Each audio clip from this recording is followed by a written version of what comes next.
Beccie, welcome to Speaker Spotlight. Thank you very much for having me. I'm excited. It's amazing to have you here and talking about your work because you do so much within the world of dyslexia and neurodiversity. Yeah, we certainly, me and my team get about. We're very, very busy. There's 16 of us, and hopefully, one child or young person at a time, we can make a positive difference. So tell me a little bit about the work that you do every day. What's a day in the life for you then? Right, so at the moment, I'm the Chief Executive Officer of CADMUS Inclusive.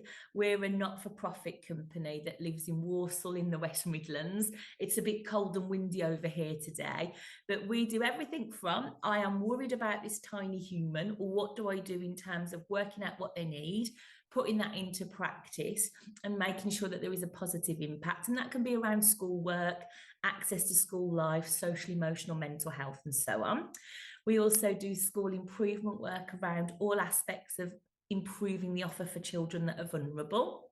And we also offer tons and tons of central and online training for teachers, NHS professionals, a really wide range of people. And we also offer Makaton training at all levels and team teach training. So between us all, we're very busy and our team has just expanded. So now we're able to offer a speech and language therapy service that is a neuro-affirming service based on a playful approach. And we also offer a neuro-affirming counselling service that is specifically designed for children with additional needs to be able to access. It's just incredible because you're meeting all the different target audiences, if you will. So you've got young people, you've also got the mental health element, because obviously Yeah. it's that side of neurodiversity that people don't see, and it starts at such young age. And I think that's the positives about talking. We're talking about mental health, we're talking about emotions, and it starts at such a young age and about the I onset of agree. autism. And the thing is, if you're neurodiverse, it doesn't just suddenly creep upon you. And some children spend an awful long time feeling thick, stupid, undervalued, not good enough, because they don't understand that actually you are brilliant. It's just that for you, this little bit of your life is going to be a little bit more challenging. But there are people here to help you. So we always talk about being neuro affirming and neuro informed in our approaches, because to us, all minds matter. And actually, many of the children and young people that we work with are far more effective at many of the things that a lot of neurotypical people are. So actually, it's about celebrating strengths and recognizing that we're all here together. We can all make a difference, and everybody's got something to offer to the world. It's just helping some people to discover that. And it isn't just about reading and writing. Neurodiversity is so wide, it affects everybody in every aspect of their life. So we're very big on all minds matter. I absolutely love that, and it's so important, especially when you're having experiencing a low point. It's to remember you're worth it. You Yeah. are, you are valued. So talking about neuroaffirming, because I absolutely love that word. What would be an example of that be? So it's a lovely example is we worked recently with a child who she self-referred from her school into our service because she was 8 years old and furious that she couldn't read the books that the other children in her class were reading. And we talked to her about, well, which books do you want to read? And she got this great big list she'd written out, and she'd even borrowed, in inverted commas, some of the books from the library and hidden them in her tray at school, ready for when she could read them. But she was furious and she wanted to know the reason why she couldn't do it, because she felt she worked harder than everybody else. So we worked with her and her family to actually identify that she was dyslexic. And we talked to her about the fact that there is no reason why she can't read those books, but we wanted to affirm for her that there is a different way of doing it. So her school were able to get her a copy of Audible so she could listen to the books. But as a service, because we were so taken with her, we bought her 6 of the books from her reading list. And what this wonderful little tiny human has been doing is reading the books whilst listening to them on Audible. So she's able to access it in a different way.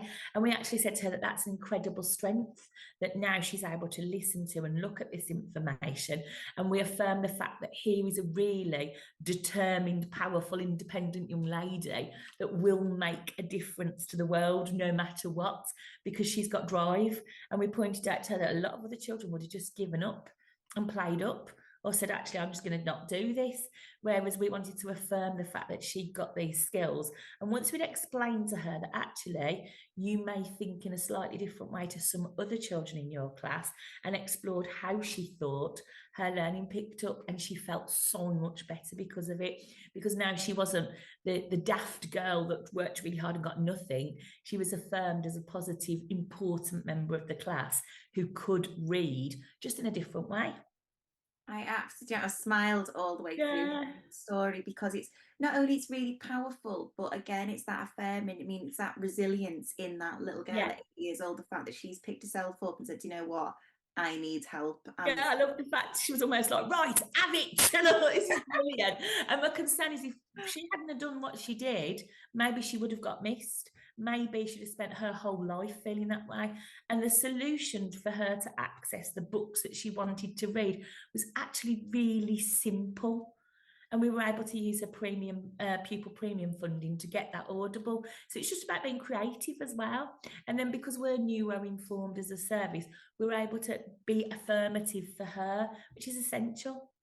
it is, and it's incredible. And every child should have access to that and have Yeah, that availability. And especially at such a young age, well, we let, especially girls can mask, they can coast by, completely. things don't get picked up. And the fact that, like, say, that was helped so soon, and it is life changing, because even though just about those books, yeah, it's for pleasure and to keep with peers, but it's life changing because we're going on to exams, going into a future. You've created that, Becky, and it's just, you should be so Just proud of what you've and it achieved. is an absolute honour, a pleasure, and a privilege to be. I always say that my team and I are house guests in our children's lives, because sometimes we only get to see them for 45 minutes. But that means that we've got to be the best possible behaved house guests we can. And in that 45 minutes, to make the biggest possible difference for that brighter tomorrow, which is our like CADMUS inclusive strapline. We tell all schools they need to think differently for a brighter tomorrow. And for that little girl, we thought differently, and it's reaped rewards beyond our wildest dreams for her, which is phenomenal. It really is. And at the dyslexia show, I feel like parents, especially, and caregivers, because they are real advocates for the children. We hear so many stories of schools, writing the kids off, and Yeah. then and they're just not having that belief. But I feel like parents and as real advocates for young people are going to thrive hearing your talk, Becky. Yeah, and I think when parents come to the dyslexia show, often they come because it provides a really safe space to explore their child's and sometimes their own neurodiversity. And the two things that come through is a lot of them have been through a really difficult time full of combative other professionals who have not been on their side, who have not listened to them, and who haven't realised that actually this mum, this dad, this caregiver is the expert in their child, and they're living this day in, day out. And there's nothing worse than having a child as a mum of four that you can't help and fix their problems for. And a lot of the parents feel like that and they need help, but they're exhausted because of that combative approach. And then the second thing is a lot of them, they're tired, and they're tired from having to fight in inverted commas to get their child the support they need, to get their child's needs recognised, and from being a parent of a child with additional needs. There's an extra level of parenting because you have to think that bit more about stuff. You can't just do things like sit with a reading book for 10 minutes like you would perhaps for another child. So I think that's the beauty of having a dedicated parent space that I'm always really passionate about presenting in, because that is that safe space. Because yet our focus is always about the tiny humans, but we've got to look after their families too, because they're going through some tough stuff as well. Absolutely. And I'm really glad you touched on almost that passed down trauma from parents, where Yeah, they've been undetected, they've had a really negative experience yeah, in fields of education or workplace, and they're terrified of the child going through that, or they're picking those signs up. And the fact there's that dedicated space for parents and caregivers is just yeah. absolutely And I incredible. think we forget about them because most of them at the end of the talks, because I've had the pleasure and privilege of doing the dyslexia show twice now, and it really is a joy.